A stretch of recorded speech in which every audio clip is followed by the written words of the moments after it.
நண்பர்கள் அனைவருக்கும் என்னுடைய அன்பான பணிவான வணக்கங்கள். என் பெயர் ஜான். நான் ஒரு குடிநோயாளி.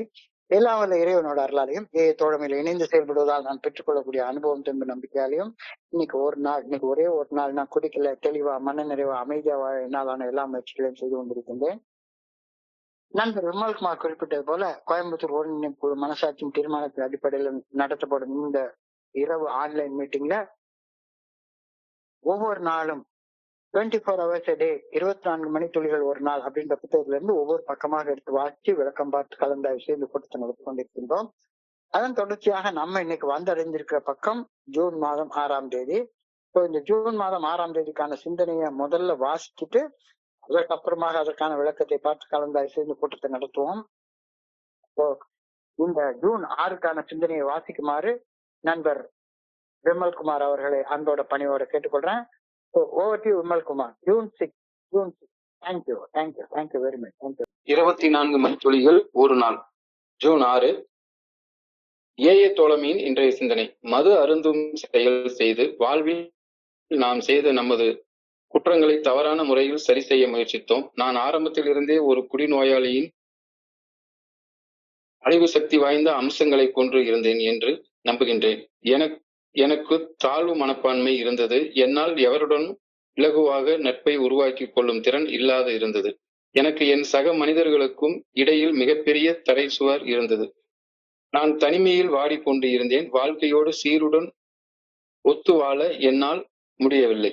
என்னில் இருந்து தப்பித்துக் கொள்ள நான் மதுவை அருந்தினேனா? இன்றைக்கான தியானம். ஒவ்வொரு மனிதனது தேவைகளும் வேறுபட்டவை. அந்த வேறுபாட்டுக்கு தக்கவாறு ஒவ்வொரு மனிதனும் இறையர் பேராற்றலை குறித்து சிந்திக்கின்றான். நான் என் சக மனிதர்கள் சிந்திப்பதை போலவே இறையர் பேராற்றல் குறித்து சிந்தித்தாக வேண்டும் என்று எவ்வித அவசியமும் இல்லை. ஆனால் என் அடிப்படை தேவைகளை இறையர் பேராற்றல் மட்டுமே பூர்த்தி செய்கின்றது என்ற கோணத்தில் நான் சிந்தித்தாக வேண்டும். வலுவற்றோருக்கு இறையர் பேராற்றலின் வல்லமை தேவை. வலிமை உள்ளவர்களுக்கு இறையர் பேராற்றலின் மென்மை தேவை. மனச்சலனமுற்று அடிக்கடி தடுக்கி விழுவோருக்கு இறையர் பேராற்றலின் காக்கும் அருள் தேவை. நீதிமான்களுக்கு குற்றம் செய்வோரின் மேல் இறங்கும் இறையன்பு தேவை. தனிமையில் வாடுவோருக்கு இறையர் பேராற்றலின் நட்பு தேவை. நீதிக்காக போராடுவோருக்கு இறையர் பேராற்றலின் தலைமை பண்பு தேவை. நான் விரும்பும் வகையில் இறையர் பேராற்றலை நினைத்து கொள்ளலாம். பொதுவாக நமக்கு தேவை ஏற்படும் வரை நாம் இறையர் பேராற்றல் நோக்கி நம் சிந்தனைகளை திருப்புவதில்லை. இன்றைக்கான பிரார்த்தனை. இறையர் பேராற்றல் என் தேவைகளை பூர்த்தி செய்கின்றது என சிந்திக்க வேண்டும் என நான் வேண்டுகின்றேன். என் பிரச்சனைகளை இறையர் பேராற்றலது பாதங்களில் கொண்டு வந்து வைத்து விட வேண்டும் எனவும் வேண்டுகின்றேன். சார், நன்றிங்க சார். நன்றி விமல்குமார். நண்பர்கள் அனைவருக்கும் என்னுடைய அன்பான பணிவான வணக்கங்கள். என் பெயர் ஜான். நான் ஒரு குடிநோயாளி. எல்லாம் வல்ல இறைவனோட அருளாலையும் தோழமையில் இணைந்து செயல்படுவதால் நான் பெற்றுக்கொள்ளக்கூடிய அனுபவம் தென்பு நம்பிக்கையாலையும் இன்னைக்கு ஒரே ஒரு நாள் நான் குடிக்கல, தெளிவா மன நிறைவா அமைதியா வாழ என்னாலான எல்லா முயற்சிகளையும் செய்து கொண்டிருக்கின்றேன்.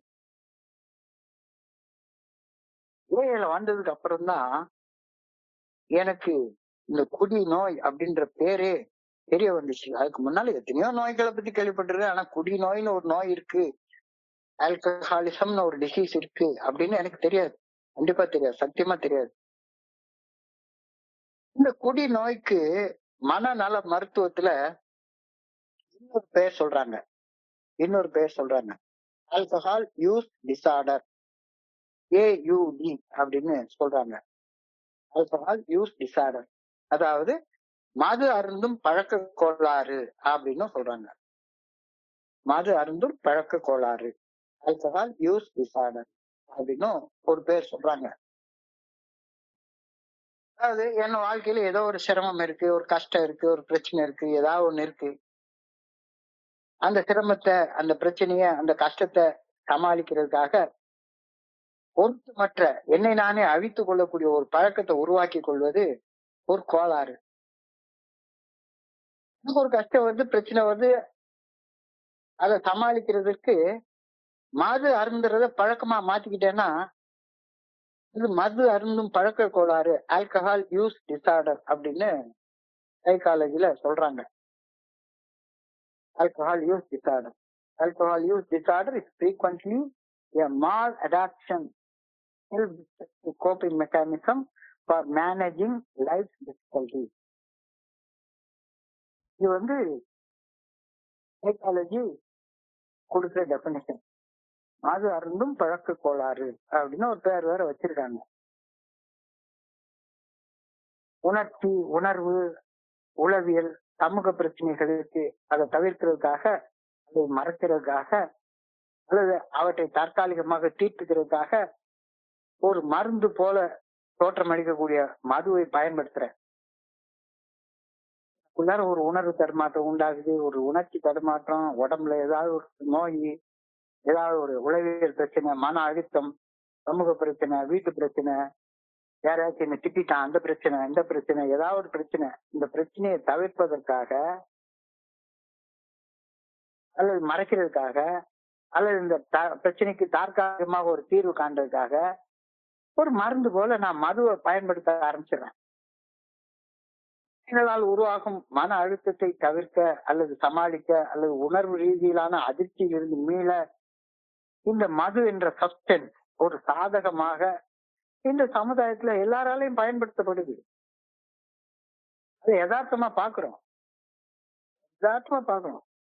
டயர்டா வீட்டுக்கு வந்த உடனே ஒரு பத்து மதுவை சாப்பிடுறது எல்லாரும் பார்க்கக்கூடிய ஒரு விஷயம். எனக்கு தெரிஞ்ச ஒரு ரொம்ப ஃபேமஸான ஆர்த்தோ சர்ஜன் ஒருத்தர் இருக்கிறார். ஆர்த்தோ சர்ஜன் ரொம்ப அவர் எனக்கு நல்லா தெரிஞ்சவரு, ரொம்ப பழக்கமானவரு. திருநெல்வேலியிலே ரொம்ப பெரிய ஃபேமஸான ஆர்த்தோ சர்ஜன். அவர்கிட்ட ஒரு நாள் பேசிட்டு இருக்கப்ப கேட்டாரு, நான் மது குடிக்கிறது இல்ல. அவர் ஒரு சர்ஜரி முடிச்சுட்டு உட்காந்து லேசா லிக்கர் சாப்பிட்டுட்டு இருந்தாரு. அப்ப அவர்கிட்ட கேட்டப்ப அவர் சொன்னாரு, இப்பதான் ஒரு ஆக்சிடென்ட் கேஸ ஒரு 4 மணி நேரம் போராடி உள்ள போல்ட் நட்டு வச்சு தச்சு ஆபரேஷன் பண்ணி முடிச்சு வர்றேன். இவ்வளவு ரத்தத்தையும் இவ்வளவு வலியையும் அந்த பையனையும் பார்த்ததுக்கு அப்புறமா கைய வைக்க எப்படி சார் மனசு வரும்? ஒரு பெஞ்ச போட்டு கொஞ்ச நேரம் ஆசுவாசப்படுத்திட்டு அதுக்கப்புறம்தான் நான் சாப்பிடுறத பத்தி யோசிக்கவே முடியும் அப்படின்னு சொல்லி என்கிட்ட சொன்னாரு.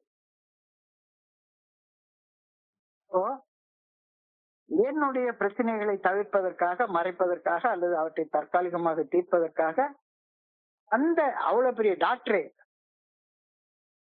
ஒரு மருந்து போல பயன்படுத்துறாரு. அவருக்கு மருந்து போல பயன்படுது. அவருக்கு ஆல்கஹால் யூஸ் டிசார்டர் இல்ல, மது அருந்தும் பழக்க கோளாறு இல்ல, அது ஒரு மருந்து போல பயன்படுத்துறாரு. சமுதாயத்துல நிறைய பேர் பயன்படுத்துற யதார்த்தமா இருக்கு. எவ்வளவு பெரிய ஐஏஎஸ் ஆபீசர்ஸ், பெரிய பெரிய மனிதர்கள், ரொம்ப உயர்ந்த அந்தஸ்துல இருக்கிறவங்க, இவங்க எல்லாருமே அவங்களுடைய அந்த பிரச்சனைய அதுல இருந்து விடுபடுறதற்கு, ஆனா அழுத்தத்தை குறைச்சிக்கிறதுக்கு மது ஒரு மருந்து போல பயன்படுத்துறாங்க.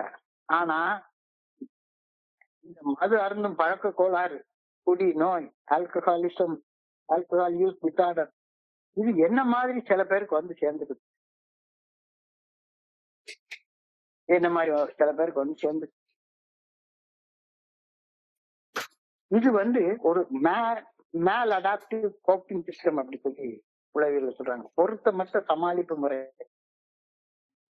பிரச்சனையை தான் தீர்க்கணும். ஒரு டாக்டரோ ஒரு பெரிய ஐஏஎஸ் ஆஃபீஸரோ அவங்க பெரிய பிரச்சனையை தீர்த்து வச்சுட்டு வந்திருப்பாங்க. இப்போ பெரிய போர் நடக்குது, ஒரு டிஃபென்ஸ் செக்ரட்டரி ஒருத்தர் வந்துட்டு இருக்காரு. இப்போ இந்தியா முழுக்க எவ்வளவு பெரிய பிரச்சனைகள் வந்துட்டு இருக்கு. உட்கார்ந்து ஒரு நாளைக்கு 10 மணி நேரம் அதை படிச்சு இதை படிச்சு அந்த போனுக்கு பதில் சொல்லி இந்த போனுக்கு பதில் சொல்லி படுக்கணும்ன்ற நேரத்துல அவங்களுக்கு எல்லாம் மது கொஞ்சம் தேவைப்படும். அவங்க அதை மதுவை ஒரு மருந்து மாதிரி உபயோகப்படுத்துறாங்க. ஆனா மது அருந்துவதன் பழக்கத்துக்கு அடிமையாகி போற அந்த கோளாறு எனக்கு வந்துருது. சும்மா லேச பயம் வந்துட்டா உடனே ஒரு பெக் அடிக்கணும் அப்படின்னு சொல்றது. இது ஒரு பொருத்தமற்ற சமாளிப்பு முறை. மேல் அடாப்டிவ் கோப்பிங் சிஸ்டம் அப்படின்னு சொல்லி சொல்றாங்க. மேல் அடாப்டிவ் கோப்பிங் சிஸ்டம். இது ஃபெயில்டு இமோஷனல் ரெகுலேஷன். நான் என்னுடைய உணர்வுகளை ரெகுலேட் பண்றதுக்காக இந்த மதுவை சாப்பிடுறேன்னு நினைக்கிறேன். ஆனா அது என்னது? எரியிற தீயில தண்ணிய ஊத்தா தானா அணைய போற தீய அதுல ஒரு கொஞ்சோண்டு பெட்ரோல் ஊத்தி விட்டுறேன். இதனால என்னுடைய உணர்வுகள் ரெகுலேட் ஆகாம இன்னும் கொஞ்சம் பத்திக்கிட்டு எரிய ஆரம்பிக்குது. பயங்கரமா எரியுது. கோபம் வந்தா கொஞ்சோண்டு சாப்பிட்டா சரியா போயிடும்னா கோபம் 1 மடங்கு கோபம் 10 மடங்கு கோபமா மாறிடுது. கொஞ்சோண்டு காம உணர்ச்சி வருது. இத கட்டுப்படுத்துறதுக்காக இதை சாப்பிட்டுக்கலாம், சாப்பிட்டு தூங்கிடலாம் அப்படின்னு சொல்லி நினைச்சா 10 மடங்கு உண்டாயிருது. ஸோ இதனால என்னால உணர்வுகளை கட்டுப்படுத்த முடியல. ஃபெயில்டு எமோஷனல் ரெஸ்பான்ஸ் அப்படின்னு சொல்றாங்க. Failed emotional regulation. Psychological factors நிறைய இருக்கு. பல்வேறு மனவியல் கோளாறுகளுக்கு இது காரணமா அமைஞ்சிருக்கு. இந்த ஆல்கஹால் யூஸ் டிசார்டர், குடி நோய் வந்து ஒரே ஒரு நோய் தான் நமக்கு இருக்கும்.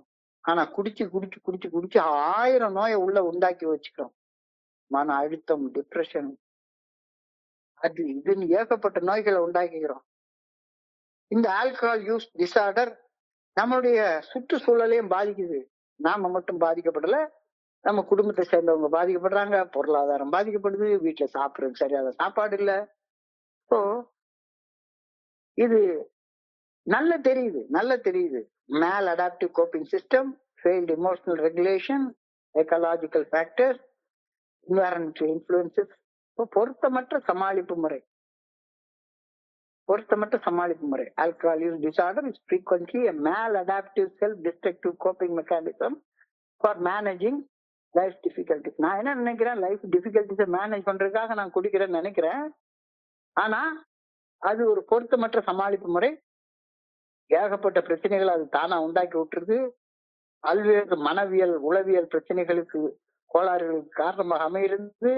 என்ன மட்டுமில்ல, என்னை சுத்தி இருக்கு எல்லாரையும் பாதிக்குது. இந்த நடத்தை மதுவுக்கு முன்னுரிமை அளிப்பதோடு ஒரு மனிதனை ஒரு அழிவு பாதைக்கு கொண்டு போயிருது. ஒரு குடி நோயாளிய சாதாரண மனுஷங்களுக்கு இல்ல. ஆல்கஹால் யூஸ் டிசார்டர், மது அருந்தும் பழக்க கோளாறு, குடி நோய், ஆல்கஹாலிசம் உள்ளவன இது என்ன பண்ணுது? டிஸ்ட்ரக்டிவ் பாத்துல கொண்டு போயிருது. 100 பேர் குடிச்சான்னா 10 பேர் 15 பேருக்கு தான் இந்த பிரச்சனை வருது. மிச்ச பேரை பத்தி நான் பார்த்துட்டு அவன் குடிக்கிறான், இவன் குடிக்கிறான், அவனுக்கு இல்லை இவனுக்கு இல்லைன்னா, டயபெட்டிக் மட்டும்தானே சக்கரை சாப்பிட்டா பிளட் சுகர் ஏறும், டயபெட்டிக் இல்லாதவனுக்கு ஏன் ஏற போகுது? ஸோ இந்த alcohol use disorder or alcoholism or குடி நோய் பெரும்பாலும் யதார்த்தத்தை திரித்து கூறுவதற்கும் தனிப்பட்ட தொழில்முறை, குடும்பம் மற்றும் சமூக கடமைகளை புறக்கணிக்கிறதுக்கும் வழிவகுக்குது. கொஞ்சம் கொஞ்சமா போற நேரத்துல நான் யதார்த்தத்தை எல்லாரும் ஒரு மாதிரி பாக்குறாங்கன்னா நான் வேற மாதிரி பார்த்து திருப்பி தப்பா சொல்லிட்டே இருக்கேன்.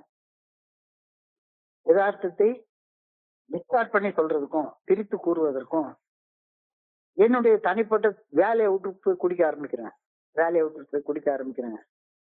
குடும்பத்தை விட்டுட்டு போய் குடிக்க ஆரம்பிக்கிறேன். பிள்ளைகளை பத்தி கவலைப்படாம குடிக்க ஆரம்பிக்கிறேன்.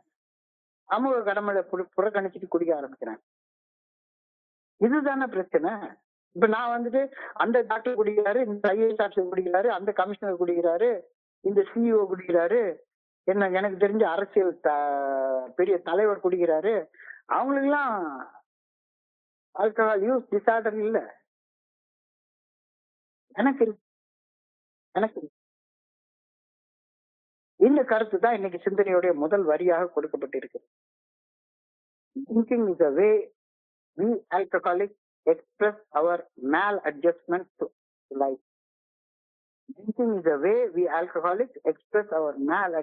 to life. மது அருந்தும் செயல் செய்து வாழ்வில் நாம செய்த குற்றங்களை தவறான முறையில சரி செய்ய முயற்சிக்கிறோம். இது கூட சரியான தமிழாக்கமாக வராது. மேல் அட்ஜஸ்ட்மெண்ட்ஸ்னா ஒரு தவறான சூழலை இன்னொரு தவறு செய்து சரி செய்ய முற்படுறது. ஏற்கனவே கோளாறு இருக்கு, அது இன்னொரு கோளாறை வச்சு முள்ளால எடுக்கணும் அப்படின்ட்டு முயற்சி பண்றது. இந்த கருத்து இன்னைக்கு சிந்தனையோட முதல் வரியாக கொடுக்கப்பட்டிருக்கிறது. Drinking is the way we alcoholics express our maladjustments to life. நான் சின்ன வயசுல இருந்தே நான் சின்ன வயசுல இருந்தே இந்த பழக்க அடிமைத்தனத்திற்கு, அடிக்ஷனுக்கு, ஏதாவது ஒண்ணுக்கு அடிக்ட் ஆயிருக்கிறதுக்கு ஆகக்கூடிய பாதிப்புகளோட வாழ்ந்திருக்கேன் அப்படின்னு புரிஞ்சுக்கிறேன். அதாவது நான் குடிக்க ஆரம்பிச்சது 19 வயசுலதான். ஆனா நான் 6th ஸ்டாண்டர்ட் படிக்கிறப்பயே எங்க அம்மா கிட்ட போய் ஸ்கூலுக்கு வெளியே ஒரு ஒரு பாட்டிமா உட்காந்து ரவ மிட்டாய் விற்கிறாங்க, தேன் மிட்டாய் விற்கிறாங்க. இந்த தேன் மிட்டாயில அந்த காலத்துல வெறுமனே 1 பைசா 2 பைசாவுக்குலாம் கிடைக்கும். எனக்கு ஒரு 5 பைசா கொடுங்க அப்படின்னு சொல்லி கேட்பேன். அவங்க சத்தம் போட்டு படிக்கிறதுக்கு போறியா, தேன் மிட்டாய் வாங்கி சாப்பிட போறியா, போடாங்கிட்ட அப்படின்னு அடிச்சு வெளியே அனுப்புவாங்க. 6ஆம் கிளாஸ்ல நான் எங்க அம்மா கடுகு டப்பால போட்டு வச்சிருக்கிற 5 பைசாவை திருடிட்டு போயிருக்கேன். அப்பெல்லாம் நான் குடிக்கலையே, அப்படின்னா என்னன்னே எனக்கு தெரியாத. தேன் மிட்டாய் சாப்பிடணும், இழந்த பழம் வாங்கி சாப்பிடணும், எல்லாரும் வாங்கி சாப்பிடுறாங்க, நானும் வாங்கி சாப்பிடணும், அவ்வளவுதான். ஸோ சின்ன வயசுலயே எனக்கு இந்த நான் நினைச்சதை செய்யணும் அப்படின்ற வெறி 6ஆம் கிளாஸ்லயே இருக்கு. நான் அப்ப அந்த காலத்துல எங்க ஊர்ல நான் பயங்கரமான தீவிரமான எம்ஜிஆர் ரசிகன். எம்ஜிஆர் படம் வந்துருச்சுன்னா போதும், அடிமை பெண், உலகம் சுற்று வாலிபன், ரிக்ஷாக்காரன், மாட்டுக்கார வேலை, இந்த மாதிரி படம் வந்துருச்சுன்னா போதும், அப்பா கிட்ட போய் அப்பெல்லாம் அந்த காலத்துல 50 பைசா இருந்தா 21 பைசா தர டிக்கெட், 21 பைசா தர டிக்கெட் போய் உட்கார்ந்து பார்த்துட்டு 50 பைசா வச்சிருந்தா 9ஆம் கிளாஸ் படிக்கிற நேரத்துல சினிமாவை பார்த்துட்டு அந்த காலத்துல தியேட்டருக்குள்ளாரே உட்காந்து பீடி குடிக்கலாம். தியேட்டருக்குள்ளார உட்காந்து பீடி குடிச்சிட்டு விசில் அடிச்சுட்டு சினிமா பார்த்து வந்துருவேன். ஆனா அப்பா கிட்ட 50 காசு கேட்டா கிடைக்காது. அந்த படம் பாக்குறதுக்காக அப்பா பாக்கெட்ல இருந்து 50 காசு 1 ரூபா திருடிக்கிறது. அப்ப சின்ன வயசுல இருந்தே இந்த எனக்கு இந்த அடிக்ஷன் என்றது இருந்தது. எல்லாரும் என் மனைவி கிட்ட எல்லாம் கொண்டாந்தா ஒரு மில்க் பிஸ்கெட் பாக்கெட்டை கொண்டாந்து கொடுத்தா 2 பிஸ்கெட்டை எடுத்து சாப்பிட்டுட்டு அப்படியே மூடி வச்சுட்டு போயிடுவாங்க. ஆனா எனக்கு எப்படின்னா 2 பிஸ்கெட்டை சாப்பிட்டுட்டா அந்த பிஸ்கெட்டை அசிச்சி காலியா போய் குப்பை தொட்டில போடுற வரைக்கும் சாப்பிட்டுட்டே இருப்பேன். கோயில்பட்டில இருந்து யாராவது கடல மிட்டாய் கொண்டாந்து பிரசன்ட் பண்ணி கொடுத்துட்டு போவாங்க, 2-3 பாக்கெட் கொண்டாந்து கொடுத்துட்டு போவாங்க. ஒரு கடல மிட்டாய் சாப்பிட்டா அங்க போவேன், இங்க வருவேன், வர்றப்பெல்லாம் ஒரு கடல மிட்டாய் எடுத்து சாப்பிட்டு ஒரு மணி நேரம் 2 மணி நேரத்துக்குள்ள அந்த பாக்கெட்டே காலி பண்ணி கீழே போட்டுரும். அப்ப எனக்கு இந்த அடிக்ஷன் ப்ராப்ளம்ன்றது நான் எப்பவும் சின்ன வயசுலயே இருக்கு. நான் சிறு வயதில் இருந்தே பழக்க அடிமைத்தனத்திற்கு, அடிக்ஷனுக்கு ஆளாகக்கூடிய பாதிப்புகளுடன் வாழ்ந்துதான் இருக்கேன் அப்படின்றது இன்னைக்கு சிந்தனையில சொல்றாங்க. 100க்கு 100 உண்மையாச்சு. I believe that I was a potential alcoholic from the start. இது சிந்தனையோட 2வது வரி. I believe that I was a potential alcoholic from the very start. குடிக்கிறது ரொம்ப முன்னால இருந்து நான் ஒரு அடிக்ட் ஆறதுக்கான சிம்டம்ஸ் என்கிட்ட நிறைய இருந்தது. சின்ன வயசு பாதிப்புகள், ஃபேமிலி ஹிஸ்டரி, அப்பா மேல கோபம், அம்மா மேல கோபம், கூட பிறந்தவங்க மேல கோபம், வாத்தியார் மேல கோபம், எல்லாத்து மேலயும் கோபம். சின்ன வயசுல உள்ள பாதிப்புகள், இள வயது பாதிப்புகள், ஏர்லியர் ஏஜ் இரிட்டேஷன், இது அப்பவுமே என்னுடைய சின்ன வயசுல உள்ள பயங்கள். இதெல்லாம் யார்கிட்டையும் வெளியே காட்ட முடியாத அளவுக்கு என்னுடைய மென்டல் ஹெல்த்தை பாதிச்சிருக்கு. இது என்னுடைய சுற்றுச்சூழல பாதிச்சிருக்கு, என்னுடைய உளவியல் பண்புகளை பாதிச்சிருக்கு. ஆனா எனக்கு தெரியாது, இதெல்லாம் தெரியாது. கொடுற வரைக்கும் இதெல்லாம் எனக்கு தெரியாது. I had inferiority complex. ஆழ்வு மனப்பான்மை நிறைய இருந்துச்சு. இப்பவும் கண்ணாடியில போய் பார்த்தா பக்கத்துல இருக்கவன் இவ்வளவு செகப்பா வெள்ளையா அழகா இருக்கானு, நான் கருப்பா இருக்கேன். பெண்களை கவரக்கூடிய தோற்றம் என்கிட்ட இல்ல. என் நண்பனுடைய அப்பா பெரிய போஸ்ட்ல நல்லா சம்பாதிக்கிறாரு, அவங்க வீட்டுல எல்லாம் தேவையான அளவு கறி சாப்பாடு கிடைக்குது. எங்க அப்பா வெறுமனே 200 ரூபாய் சம்பாதிக்கிறாரு. எங்க அப்பா என்னுடைய நண்பனுடைய அப்பாவை போல சம்பாதிக்கல, உயர் பதவியில இல்ல. வீட்டுல சாதாரண சாப்பாடு சாப்பிடுறது கூட கஷ்டமா இருக்குது. ஆனா எல்லா வீட்லயும் நல்லா சாப்பிடுறாங்க. இன்அடிக்குவசி, போதாமை குறித்த ஆழமான உணர்வு எனக்குள்ளார இருந்தது. I felt always இன்அடிக்குவேட். மற்றவர்களுடன் ஒப்பிட்டு பார்த்து அவங்களோட என்னைய ஒருபடி கீழேன்னு உணர்ந்துகிறது. அவங்களுக்கு சமமா ஒரு நாளும் உணரவே தெரியாது. ஒண்ணு சில பேரை பார்த்து அவங்களோட பயங்கரமா உயர்ந்தவன் நினைச்சுப்பேன், இல்ல அவங்களோட தாழ்ந்தவன் நினைச்சுப்பேன். ஒரு நாளும் ஃபெல்லோஷிப்ன்றத ஃபீல் பண்ணதே கிடையாது. இது என்னுடைய அடுத்த potential trait of an addict, inferiority complex and superiority complex. ஒரு இடத்துல ஒரு பையனோட பெரியவனா நினைச்சுப்பேன். காரணம் அவன் மேக்ஸ்ல 100க்கு 100 மார்க் எடுக்க மாட்டான், நான் 100க்கு 100 மார்க் எடுத்துருவேன். அவனோட பெரியவன் நினைப்பேன். ஆனா அவன் பல அழகா இருக்கான். அவனுக்கு எல்லா பெண்ணுங்களும் அவங்ககிட்ட விரும்பி வந்து பேசுது, என்கிட்ட என்ன கண்டா எல்லாம் தெரிச்சு ஓடுது அப்படின்னு. அந்த மாதிரி நேரத்துல ஒரு இன்ஃபீரியாரிட்டி காம்ப்ளெக்ஸ். இது ஒரு அடிக்டோடைய ட்ரெய்ட் அப்படின்றது ரொம்ப காலமா எனக்கு தெரியல. I was not able to make friends easily. அதாவது என்னால எளிதில் எவரையும் நண்பர்களாக்கி கொள்ள முடியல அப்படின்ற ஒரு ஒரு ஒரு இது இருந்துச்சு. யாருமே அதாவது தோற்றத்தை பார்த்து எடை போடக்கூடிய இந்த உலகத்துல அவ்வளவு ஈஸியாக என்கிட்ட ஃப்ரெண்டா யாரும் மாற மாட்டாங்க. இது என்னை மிகவும் தனிமைப்படுத்திய ஒரு அனுபவம் ஆகும். என்னால இன்ஃபீரியாரிட்டி காம்ப்ளெக்ஸ், என்னால யாரையுமே அவ்வளவு ஈஸியா ஃப்ரெண்ட் ஆக்கிக்க முடியல அப்படின்ற உணர்வு என்னை ஒரு தனிமைப்படுத்திய அனுபவம் ஆகும். இது இன்னைக்கு சிந்தனையில எழுதியிருக்காங்க. உன்னோட பெரியவன் அப்படின்ட்டு அவங்களோட பழக மாட்டேன், இல்ல உன்னோட சின்னவன் அப்படின்ட்டு பழக மாட்டேன். இது என்ன ரொம்ப தனிமைப்படுத்திய ஒரு அனுபவமாக இருந்தது. ஆனா இந்த I was not able to make friends easily அப்படின்ற இந்த குறைபாடு ஏஏ தோழமையில இணைஞ்சதுக்கு அப்புறமாக ரொம்ப ஈஸியா சரியாயிடுச்சு. அதாவது AA is a tailor-made fellowship for a man like me. என்ன போல ஒரு மனுஷனுக்கு அளவெடுத்து தச்சது மாதிரியான ஒரு சட்டை தான் இந்த ஏஏ ஃபெல்லோஷிப்.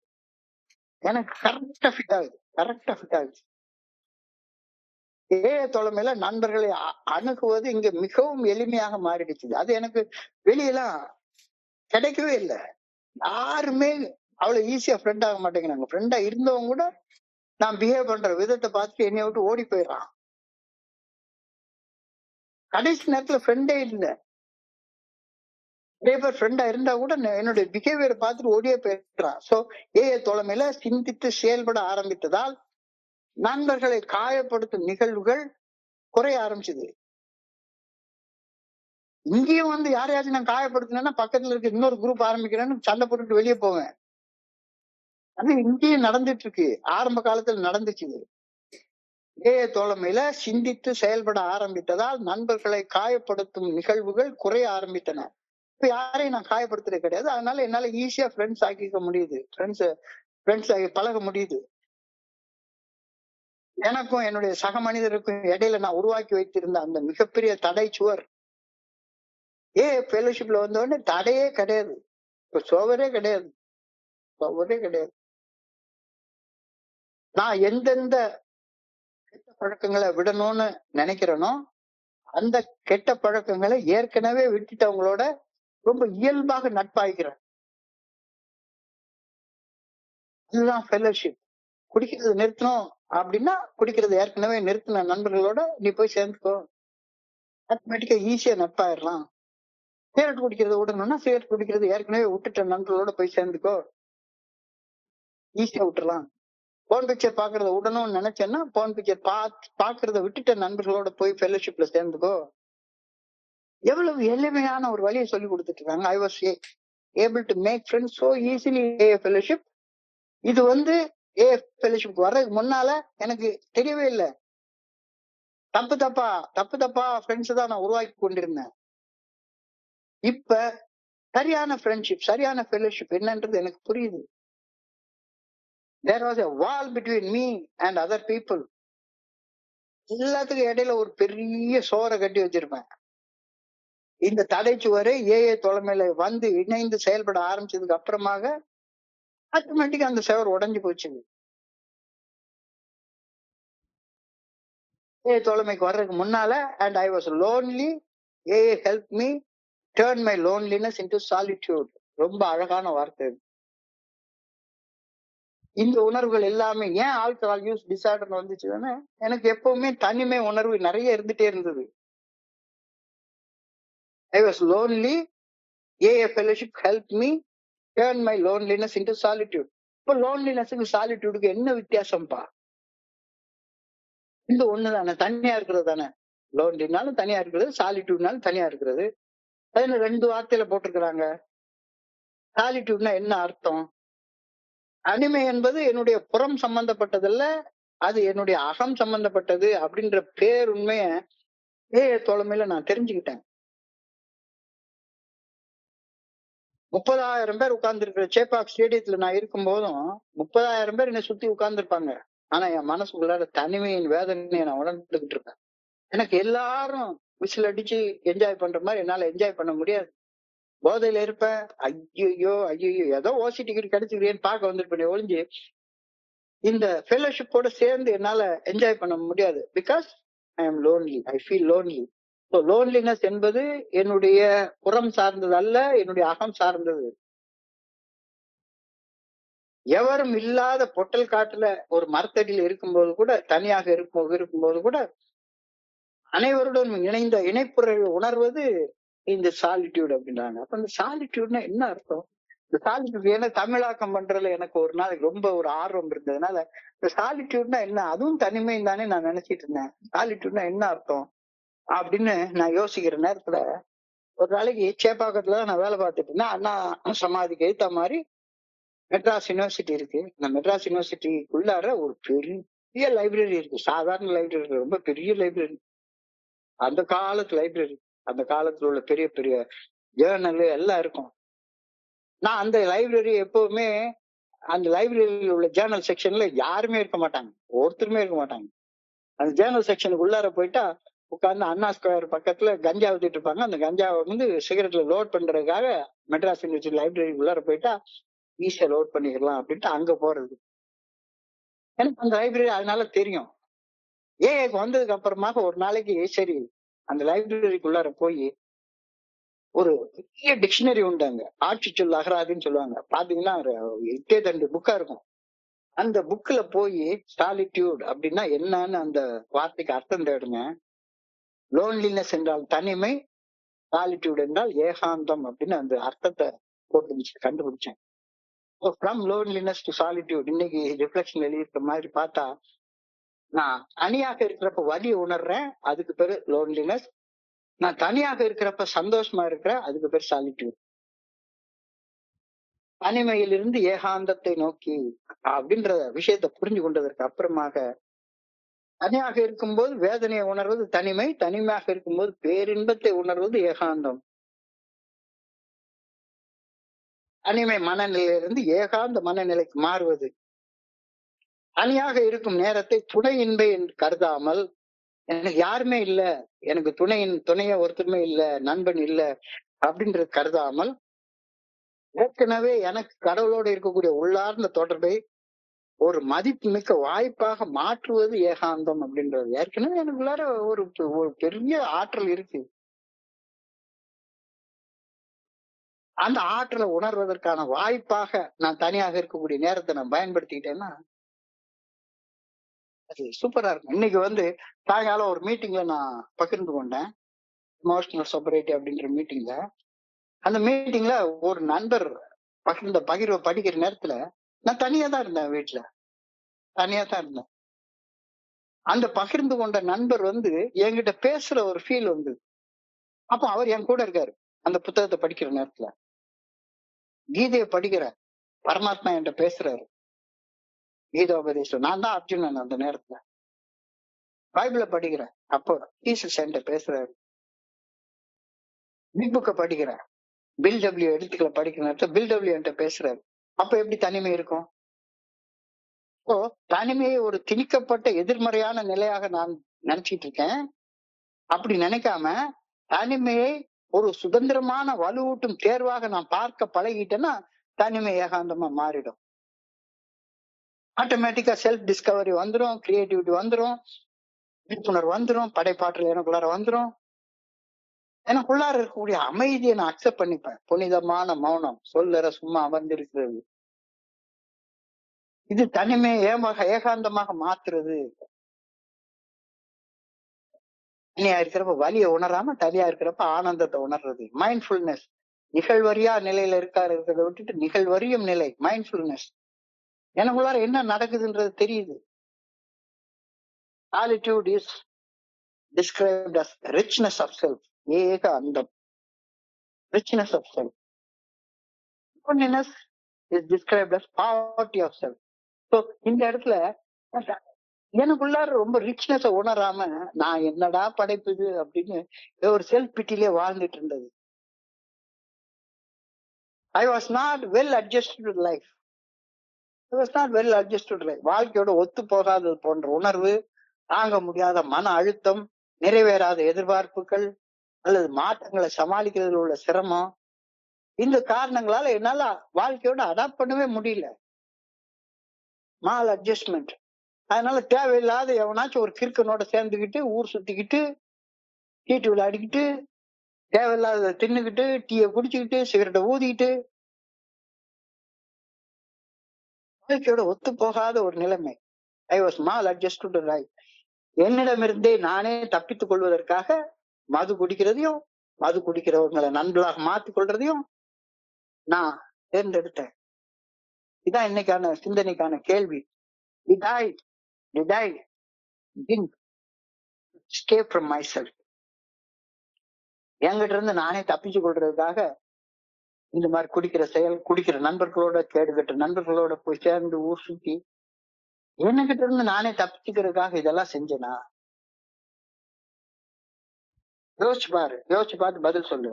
அது உண்மைன்னா இன்னைக்கு தியானத்துக்கு கடந்து போ. அது உண்மைன்னா இன்னைக்கு தியானத்துக்கு கடந்து போ. அப்ப இன்னைக்கு தியானத்துடைய முதல் வரி என்ன கொடுத்திருக்குன்னா, நான் இறையர் பேராற்றல் குடிச்சு சிந்திக்கோட சிந்தனை என்னுடைய தேவைகளுக்கு ஏற்ப அமைகின்றது. ஒரு தனி மனிதன் இறையர் பேராற்றல் குடிச்சு சிந்திக்கும் சிந்தனை அந்த தனி மனிதனின் தேவைக்கு ஏற்ப மனுஷனுக்கு மனுஷன் மாறுபட்டு இருக்கும். ஏழை என்ன கேட்பான் போனா? பணம் வேணும்னு கேட்பான். கல்யாணம் ஆகாதவன் என்ன கேட்பான்? எனக்கு நல்ல பொண்டாட்டி வேணும்னு கேட்பான். என்ன மாதிரி குடிகாரம் போனா என்ன கேட்பான்? எனக்கு குவார்டர் பாட்டில் வேணும்னு கேட்பான். ஒரு தனி மனிதன் இறையர் பேராற்றல் குறித்து சிந்திக்கும் சிந்தனை தனி மனிதனின் தேவைகளுக்கு ஏற்ப வேறுபட்டு கொண்டே போகிறது. According to the varying needs of each person, so does each person think of God. எனக்குள்ளார என்ன தேவையை நான் உணர்றேனோ அந்த தேவைக்கு தக்கமாறு அந்த தான் நான் கடவுளை நான் நினைக்கிறேன். இறையர் பேராற்றல் குறித்த என்னுடைய சிந்தனை என்னுடைய தனி மனித தேவைகளை பொறுத்து மட்டுமே அமையும். சந்தேகமே கிடையாது. எனவே நான் இறையர் பேராற்றல் குறித்து என்னுடைய மனசுல சிந்திக்கக்கூடிய சிந்தனைகள் என்னை சுற்றி வாழும் என்னுடைய சக மனிதர்களுடைய சிந்தனைக்கு ஒத்திருக்க வாய்ப்பே கிடையாது, அவசியமும் கிடையாது. நான் சிந்திக்கிற மாதிரியே கடவுளை பத்தி நான் இப்ப எல்லா இடத்துலயும் எல்லாத்தையும் சொல்றேன். நல்ல ஒழுங்கான வழிகாட்டுதல், குட் ஆர்டர்லி டைரக்ஷன், ஆன்ம ஆற்றல், ஆன்ம சக்தி, உயிர் ஆற்றல், ஆச்சா புச்சா என்னமோ சொல்றேன். என்னுடைய சக மனிதனும் இதே மாதிரி சிந்திக்கணும்னு என்ன தேவை இருக்கு? என்ன அவசியம் இருக்கு? நான் என்னுடைய தேவைக்கு ஏற்ப சிந்திக்கிறேன். அந்த நண்பருக்கு ஒரு மனசுக்குள்ளார என்ன தேவை வச்சிருக்கிறாரோ அந்த தேவைக்கு ஏற்ப சிந்திக்கிறாரு. So it is not necessary that I think of God as others think of him. இன்னொரு மனுஷன் கடவுளை பத்தி சிந்திக்கிறதுக்கு நான் சிந்திக்கிறதுக்கு ஒரு ஒற்றுமை இருக்கணும்ன்ற அவசியமே கிடையாது, கண்டிப்பா கிடையாது. ஆனா ஒண்ணு மட்டும் உண்மை, என்னுடைய தேவைகள் அனைத்தையும் நான் நிறைவேற்றிக் கொள்ளும் ஆற்றலை எனக்கு அப்பாற்பட்ட ஒரு உயர்ந்த சக்திகிட்ட இருந்துதான் நான் பெற்றுக்கொள்கிறேன் அப்படின்றத மட்டும் நீ புரிஞ்சுக்கோ. உன் தேவைகள் என்ன இருக்கோ அது என்ன தேவையா இருக்கட்டும், குடிக்கிற தேவையா இருக்கட்டும், அல்லது கூத்தடிக்கிற தேவையா இருக்கட்டும், அல்லது தியானம் பண்றதுக்கான சக்தி தேவையா இருக்கட்டும், எந்த தேவையாவும் இருக்கட்டும். ஆனா அந்த தேவைகள் உன்னுடைய மண்டைக்குள்ளார இருந்து வராது, உன்னுடைய மூளையில இருந்து வராது, அது உன்னை விட உயர்ந்த சக்திகிட்ட இருந்து தான் வரும். இத புரிஞ்சுக்கோ. இது ஒவ்வொரு மனுஷனுக்கும் ஒவ்வொரு தேவை இருக்கு. அந்த தேவைக்கு தகுந்த மாதிரி தானே அவன் கடவுளை பத்தி சிந்திக்கவே போறான். ஆனா எந்த மனுஷனாக இருந்தாலும் அந்த மனுஷனுடைய தேவைகள் அனைத்தையும் அந்த மனிதன் நிறைவேற்றிக் கொள்ளும் ஆற்றல கடவுள்கிட்ட இருந்தது, கடவுளை தவிர வேற எங்கிருந்து அவன் பெற்றுக்கொள்வதில்லை, பெற்றுக்கொள்ள முடியாது.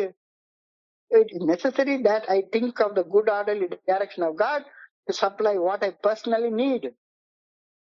எனக்கு தனிப்பட்ட தேவைய நான் நிறைவேற்றிக் கொள்வதற்கு, பூர்த்தி செய்வதற்கான சக்திய கடவுளை தவிர வேற எங்கேயுமே எனக்கு கிடைக்காது. உன்னுடைய தேவை என்னவோ அதுக்கு தகுந்த மாதிரிதான் உன்னுடைய கடவுளுடைய புரிதலும் இருக்கும், கடவுளுடைய சிந்தனையும் இருக்கும். இது ரெண்டு மனுஷன் ஒரே மாதிரி கடவுளை பத்தி சிந்திக்கவே முடியாது. இந்த உலகத்துல கிட்டத்தட்ட 800 கோடி மக்கள்ல 200 கோடி பேர் கிறிஸ்தவங்கன்னு சொல்றாங்க. 200 கோடி பேரும் ஜீசஸ பத்தி ஒரே மாதிரி சிந்திக்கவே மாட்டாங்க. 180 கோடி முஸ்லிம்ஸ் இருக்காங்கன்னு சொல்றாங்க. 180 கோடி முஸ்லிம்ஸும் ஒரே மாதிரி அல்லாஹ்வை பத்தி சிந்திக்க மாட்டாங்க. சிந்திச்சிட்டு இருந்தா ஒரு முஸ்லீம் இன்னொரு முஸ்லீமை கொல்ல மாட்டான். இந்த இந்தியாவுல 140 கோடி இந்துக்கள் இருக்காங்க. 140 கோடி இந்துக்களும் பிரம்மனை ஒரே மாதிரி பாக்குறது கிடையாது. பார்த்துட்டு இருந்தா ஒரு மனுஷன் என்னோட உயர்ந்தவன் இன்னொரு தாழ்ந்தவன்ற நினைப்பு இருக்காது. இப்போ மனித தேவைகள் மனிதனுக்கு மனிதன் மாறுபடுகின்றது. அத ஒரு ஒரு தேவைகளை லிஸ்ட் பண்ணி சொல்றாரு. வலுவற்றவனுக்கு என்ன தேவை? வலிமை தேவை. ஏற்கனவே வலிமை உள்ளவனுக்கு என்ன தேவை? டெண்டர்னஸ், மென்மை தேவை. ஆனால் சலனப்பட்டு தவறு செய்பவனுக்கு என்ன தேவை? கடவுளுடைய அருள் தேவை, டெம்டேஷன் வெளியே வர்றதுக்கு.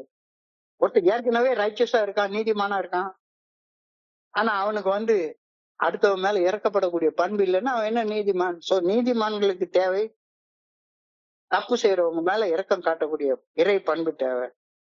தனிமையில் வாடுவோருக்கு நட்பு தேவை. எத்தனையோ பேர் உட்கார்ந்து இன்னைக்கு போராட்டம் பண்றாங்க. எத்தனையோ போராட்டங்கள் நடக்குது. எல்லாம் ஓட்டுக்காக நடக்கிற போராட்டம்ன்றது தெளிவா தெரியுது. இப்போ நீதிக்கு போராடுவோருக்கு தேவை இறையருள் பேராற்றல், தலைமை பண்பு. எவ்வளவு அழகா லிஸ்ட் பண்ணி கொடுத்திருக்காங்க அப்படின்றது தெளிவா தெரியுது. Weak need God's strength, strong need God's tenderness, tempted souls need God's grace, righteous people need the pity for sinners, lonely people need God's friendliness, those who fight for righteousness need leadership of God. எவ்வளவு அழகா சொல்லிட்டாங்க. அப்ப நான் கடவுளை பத்தி என்ன வகையில வேணாலும் சிந்திக்கலாம். ஆனா எனக்கு எப்ப கடவுளை பத்திய சிந்தனை வரும்? என்னுடைய தேவைகளை பத்திய சிந்தனை வர்றப்பதான் நான் கடவுளை பத்தியே சிந்திப்பேன். I may think of God in any way I wish, but I usually do think of God when I need him. என்னுடைய தேவை என்ன இருக்குன்றத வச்சுதான் நான் கடவுளே சிந்திக்க போறேன். இது தியானிச்சு பாரு. இது தியானிச்சு பார்த்தாருன்னா குடிக்கிற நேரத்துல குடிக்க தேவையான பணத்தை கொடுக்கறதுக்கு கடவுள் தேவைப்பட்டாரு. குடிக்கிறது நிறுத்தணும்னு நினைக்கிறப்ப அந்த குடிக்கிறது நிறுத்தணும்ன்றது தேவைக்கு கடவுள் தேவைப்படுறாரு.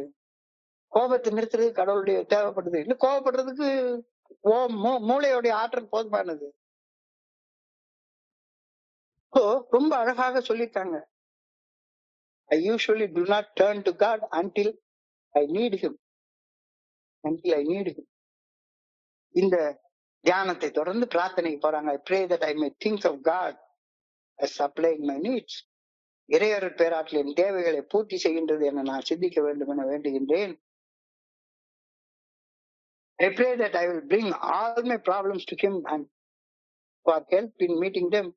என் பிரச்சனைகளை இறையருள் பேராற்றலின் பாதங்களில் கொண்டு வந்து வைத்து விட வேண்டும் என்று, அப்பதான் எனக்கு அதுக்கு சொல்யூஷன் கிடைக்கும் அப்படின்றத புரிஞ்சுக்கிறதுக்காக நான் கடவுள்கிட்ட வேண்டணும் அப்படின்ற பிரேயர் இன்னைக்கு வைக்கிறாங்க. எவ்வளவு அழகான சிந்தனை. ராத்திரி 10:30 மணிக்கு உட்கார்ந்துட்டு இவ்வளவு சிந்தனையை நம்ம சிந்திக்கிறோம்னா கொடுத்து வச்ச மனுஷங்க நாம. இன்றைய சிந்தனையை சுருக்கமாக பார்த்தோம்னா, குடி நோய்க்கு மனநல மருத்துவங்கள் சொல்லக்கூடிய ஒரு பேர் alcohol use disorder, AUD. Alcohol use disorder, மது அருந்தும் பழக்க கோளாறு அப்படின்றாங்க. அப்ப என்னுடைய வாழ்க்கையில உள்ள பிரச்சனைகளை, சிரமங்களை, கஷ்டங்களை சமாளிக்கிறதுக்கு ஒரு பொருத்தமற்ற என்ன நானே அழித்துக் கொள்ளக்கூடிய ஒரு பழக்கத்தை நான் உருவாக்கி கொள்றது. இது எந்த பழக்கமாவும் இருக்கட்டும். சாமி கும்பிடுற பழக்கம் கூட சாமி கும்பிடுற பழக்கம் கூட என்னுடைய பிரச்சனையை சமாளிக்கிறதுக்கான டெம்பரரி சொல்யூஷனா உபயோகப்படுத்தினேன்னா அதுவும் ஒரு அடிக்ஷனா மாறி போயிடும்ல. ஆசை அருமின் ஆசை அருமின் ஈசனோடாயினும் ஆசை அருமின். ஸ்மால் அடாப்டிவ் கோப்பிங் சிஸ்டம், பொருத்தமற்ற சமாளிப்பு முறை, ஃபெயில்டு எமோஷனல் ரெகுலேஷன். எமோஷனலை ரெகுலேட் பண்றதுக்கு பதிலாக இந்த மாதிரி அடிக்ஷன்ல எமோஷன்ஸ் தாறுமாறா போக ஆரம்பிச்சிருது. தாறுமாறா போனா ஒரு பிரச்சனைக்கு 16 பிரச்சனை வந்து மாட்டிக்கிடுது. Psychological problems உருவாயிருது. நான் மட்டும் இல்ல, என்னை சுத்தி இருக்கக்கூடிய எல்லாரும் என்னுடைய கிறுக்குத்தனத்தால பாதிக்கப்படுறாங்க. ஓ, drinking is the way we alcoholics express our maladjustments to life. Mall ஒரு தவறான சூழலை இன்னொரு தவறு செய்து சமாளிக்க முயற்சி செய்வது, சரி செய்ய முயற்சி செய்வது. இந்த சமாளிப்பு கோப்பிங் சிஸ்டம் வந்து, கோப்பிங் மெக்கானிசம் வந்து சின்ன வயசுல இருந்து எனக்கு இருக்கு. சின்ன வயசுலயே நான் நினைச்சது நடக்கணும் அப்படின்னா சரிதான், என்ன வேணா செய்வேன் அப்படிப்பட்ட ஒரு இது. I believe that I am a potential alcoholic even from the very single age before I started drinking. எனக்கு அதனால இன்ஃபீரியாரிட்டி காம்ப்ளெக்ஸ் நிறைய இருந்துச்சு. என்னால சுலபமாக நண்பர்களை உருவாக்கி கொள்ள முடிஞ்சதுல எல்லா நண்பர்களும் என்னைய விட்டு வெளியே ஓடி போயிட்டாங்க. போதை வந்த போது புத்தி இல்லையே, புத்தி வந்த போது ஒத்த நண்பன் இல்லையே. இப்போ ஏஏ தோழமையில இணைஞ்சதுக்கு அப்புறமாக இந்த நண்பர்களை உருவாக்கி கொள்ள முடியல அப்படின்ற குறைபாடு டக்குன்னு ஒளிஞ்சு போச்சு. ஏஏ தோழமையில் சிந்தித்து செயல்பட ஆரம்பித்ததால் நண்பர்களை காயப்படுத்தும் நிகழ்வுகள் குறைய ஆரம்பிச்சுங்க. இப்பெல்லாம் வந்து யாரையும் நான் ஹர்ட் பண்ற மாதிரி பேசுறது இல்லை. ஆனா நான் பேசுறது யாரும் ஹர்ட் ஆகிட்டாங்க அப்படின்னு நினைச்சாங்கன்னா நிறைய நேரத்துல ட்ரெடிஷனை பத்தி பேசுறப்ப, இதை பத்தி உண்மைகளை பேசுற நேரத்துல ஒருத்தர் வாழ்ந்து கொண்டிருக்கிற முறைமைக்கு எதிராக நான் பேசுறதாக நினைச்சுக்கிட்டு அவங்கள ஹர்ட் பண்றதாக நினைச்சுக்கிட்டு அந்த ஹர்ட்டிங்கும் நான் பண்றது இல்லை. சொல்ல போனா அந்த மாதிரி நண்பர்கள் எனக்கு வேண்டவும் வேண்டாம். எனக்கும் என்னுடைய சக மனிதர்களுக்கும் இருந்த தடை சுவரை என்னால உடைச்சு போட முடிஞ்சது. என்னுடைய தனிமையை ஏகாந்தமாக மாற்றிக்கொள்ள என்னால முடியுது. தனிமைக்கும் ஏகாந்தத்துக்கும் உள்ள வித்தியாசத்தை இன்னைக்கு சிந்தனைகள் அழகா கொடுத்திருக்கிறாங்க. தனிமை என்றால் என்ன? தனியாக இருக்கிறப்ப வலியை உணர்றது தனிமை, தனியாக இருக்கிறப்ப மகிழ்ச்சியை உணர்றது ஏகாந்தம். தனிமை மனநிலையிலிருந்து ஏகாந்த மனநிலைக்கு மாறுவது. தனியாக இருக்கும் நேரத்தை துணையின்மை என்று கருதாமல் என் கூட எப்பவுமே துணையாக யாராவது இருந்துட்டே இருக்காங்க. இப்ப நான் மட்டும் தனியாவா பைத்தியக்கார மாதிரியா பேசிட்டு உட்கார்ந்துருக்கேன். இங்க என்னுடைய பகிர்வை எத்தனையோ நண்பர்கள் உட்கார்ந்து கேட்டுட்டு இருக்காங்க. இனிமே இல்ல. தனியாக இருக்கிற நேரத்தை துணையின்மை என்று கருதாமல் தன்னுள் இருந்து தன்னை இயக்கும் இறையர் பேராற்றல் தான் நமக்கு ஏற்கனவே இருக்கும் உள்ளார்ந்த தொடர்பை உணர்வதற்கான ஒரு மிகப்பெரிய வாய்ப்பாக கருதுறது. அதை என்னுடைய குருஜி சொல்லி கொடுத்தது இப்பவும் நான் மதிக்கிறேன்.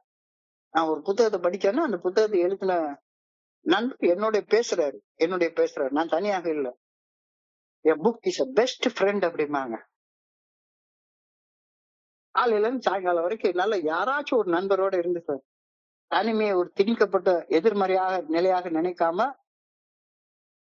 நான் தனியாக இருக்கிற சுதந்திரமாக எனக்குள்ளார நான் பாக்குற நேரத்துல வலி போய் சந்தோஷமாக வந்துடுது. I discover myself and create myself, accepting silence, புனிதமான மௌனத்தை ஏற்றுக்கொள்றது, நிகழ்வரியா நிலையில வாழ்றதுல இருந்து நிகழ்வரி நிலையில வாழ்றது. Solitude is described as richness of self, Ekantham. Loneliness is described as poverty of self. இதெல்லாம் எங்கேயோ போற வார்த்தைகள். ஒவ்வொரு வரியில இன்னைக்கு எழுதியிருக்கிறாங்க. நான் ஏன் குடிச்சேன்? என்னகிட்ட இருந்து தப்பிச்சுக்கிறதுக்காக போய் குடிச்சேன். என்கிட்ட இருந்து தப்பிச்சுக்கிறதுக்காக குடிகார நண்பர்களை தேர்ந்தெடுத்தேன். அப்போ உனக்கிட்ட இருந்து தப்பிக்கிறதுக்கு குடிச்சேன்னா, உனக்கிட்ட இருந்து தப்பிக்கிறதுக்காக மீட்டிங் வந்து உட்கார்ந்துருக்கேன்னா, உனக்கிட்ட இருந்து தப்பிக்கிறதுக்காக ஒரு சினிமாவுக்கு போறேன்னா, உனக்கிட்ட இருந்து தப்பிக்கிறதுக்காக ஒரு தவறான மால் அட்ஜஸ்ட்மெண்ட் பண்ணிட்டு இருக்கேன்னா, தியானத்துக்கு போ, தியானத்துக்கு போ. அப்போ உன்னுடைய தேவைகள் என்னன்றத தெரிஞ்சாதான் கடவுளுடைய புரிதலே உனக்கு வரும். இன்னைக்கு சிந்தனை வந்து ரொம்ப அழகா சொல்லியிருக்கு. According to the varying needs of each person, so does each person think of God. கடவுளை எப்படி நினைப்ப? உன்னுடைய தேவைக்கு தகுந்த மாதிரி தான் நினைப்ப. மனிதனுடைய தேவைக்கு தக்க மாதிரி இறைவனை குறித்து சிந்திக்கிற சிந்தனையும் மாறும். அப்ப எல்லா மனிதர்களும் கடவுளை பத்தி ஒரே மாதிரி சிந்திக்க முடியவே முடியாது, முடியவே முடியாது. அதனாலதான் you create your own conception of God, your own conception of God. மனித தேவைகள் மனிதனுக்கு மனிதன் மாறுபடுகின்றது. வலுவற்றவனுக்கு என்ன தேவை? வலிமை தேவை. ஏற்கனவே வலிமையாக இருக்கிறவனுக்கு என்ன தேவை? மென்மை தேவை. மனசலனப்பட்டு எப்ப பார்த்தாலும் உட்கார்ந்து தப்பு பிச்சுக்கிட்டே இருக்கிறவனுக்கு என்ன தேவை? கடவுளுடைய அருள் தேவை. நீதிமான்களுக்கு தேவை குற்றம் செய்வவங்க மேல படுற இரக்கம் தேவை. தனிமையில வாடுறவங்களுக்கு நட்பு தேவை. நீதிக்கு போராடுறவங்களுக்கு இறைவனுடைய தலைமை பண்பு தேவை. அழகா எழுதியிருக்காங்க. Weak need God's strength, strong need tenderness, tempted people need God's grace, riches people need pity for sinners, lonely people need friendship, and those who fight for righteousness, நீதிக்காக போராடுறவன், ஓட்டுக்காக போராடுறவன் நீதிக்காக போராடுறவன் சொல்ல முடியாது. They need leadership of God. அப்ப கடவுளை நான் என்ன தேவைக்காக பாக்குறேன்னு இப்ப கொஞ்ச நேரம் யோசிச்சு பாருங்க. என்ன தேவைக்காக நான் கடவுளை இப்ப தேடுறேன்? ஏன்னா ஒவ்வொருத்தருடைய தேவைக்கு தகுந்த மாதிரி தான் இறைவனுடைய சிந்தனை வரும். I may think of God. I wish. So, என்னுடைய தேவைகளை சரியா டிட்டர்மைன் பண்ணணும் அப்படி சொல்றது. இந்த இடத்துல எனக்கு என்ன தேவை? என்னை ஏன் படைச்ச? இந்த படைச்ச நோக்கத்தின்படி வாழ்றதுக்கான ஆற்றலை எனக்கு கொடு. எங்களுக்காக நீ சித்தம் என்னவென்று மட்டுமே அறிந்து கொண்டு அதை நிறைவேற்றும் சக்தியை கோரி பிரார்த்தித்தோம். So, why I was created, அந்த காரணத்தை எனக்கு சொல்லு. அதுபடி வாழ்றதுக்கான ஆற்றலை கொடு. இறையர் பேராற்றலின் தேவைகளை பூர்த்தி செய்கின்றது. நான் என்ன கேட்டாலும் கிடைக்கும். ஆனா நான் என்ன கேட்கணும்ன்றதுதான் அங்க முக்கியமானது. வேண்டத்தக்கது அறிவோய் நீ, வேண்ட முழுவதும் தருவோய் நீ. அப்ப எதை வேண்டணும்னு தெரிஞ்சுக்கோ, உன் தேவையை தெரிஞ்சுக்கோ. தெரியாமலே உட்கார்ந்துட்டு எனக்கு சும்மா வேணும், பலூன் வேணும், அது வேணும், இது வேணும்னு கேட்டுட்டே இருக்க. சின்ன சின்ன வேலைகளை ஏன் கேட்டுட்டே இருக்க? இறையர் பேராற்றல் சித்தங்களை பூர்த்தி செய்கின்றது அப்படின்றத புரிஞ்சுக்க நான் வேண்டேன். என் பிரச்சனைகளை இறையர் பேராற்றலின் பாதங்களில் கொண்டு வந்து வைத்து விட வேண்டும் என்றும் நான் வேண்டிக் கொள்கின்றேன். மிக அற்புதமான ஆழமான சிந்தனை. இன்றைய சிந்தனையை நான் படிக்கிறப்ப என் மனதை கடன் சென்ற சிந்தனைகளை உங்களோட பகிர்ந்து கொள்ள இந்த நல்ல வாய்ப்பு உருவாக்கி கொடுத்த இந்த குழுவிற்கு என்னுடைய மிக பணிவான நன்றிகளை தெரிவித்துக் கொள்றேன். இது வரைக்கும் பொறுமையாக கேட்ட ஒவ்வொரு நண்பருக்கும் நல்ல வணங்கி பணியோட நன்றி சொல்லிக்கிறேன். இந்த இரவு பொழுது நண்பர்களுக்கு இனிமையான இரவாக அமையணும்னு இறைவனை பணியோட வேண்டிக் கொள்கின்றேன். நன்றி, நன்றி, நன்றி, நன்றி, நன்றி. வாழ்க வையகம், வாழ்க வளமுடன். Thank you so much. Thank you so much.